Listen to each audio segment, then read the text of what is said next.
If the interior lights are not working in your Kia Sportage, it could be due to a blown fuse. In this video, I will show you how to locate and test the fuse for the interior lights in your Kia Sportage.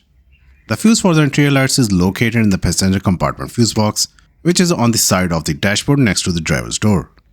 Open the driver's door and you will see the fuse box cover. Grab the handle on the cover and pull it out.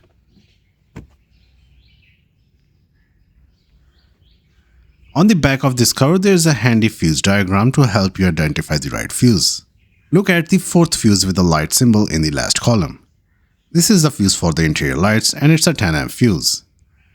If you have a test light, you can test the fuse without removing it. Just connect the test light alligator clip to a good ground point on your vehicle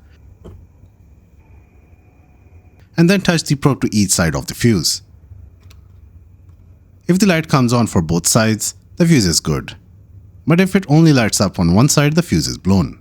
If you don't have a test light, you will have to remove the fuse to check it manually. Use a pair of needle nose pliers or fuse puller tool to carefully pull out the fuse.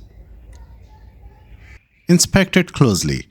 If the metal strip inside is broken or melted, the fuse is blown and needs to be replaced. For more accuracy, use a multimeter. Set it to continuity or resistance mode. And place the probes on each end of the fuse. If the reading shows OL, the fuse is blown. Zero resistance means the fuse is good. Once you have confirmed the fuse is blown, replace it with a new one of the same amperage rating. You can find spare fuses in the engine compartment fuse box. After inserting the new fuse, make sure it's seated properly. After replacing the fuse, turn on the interior lights and see if they are working properly.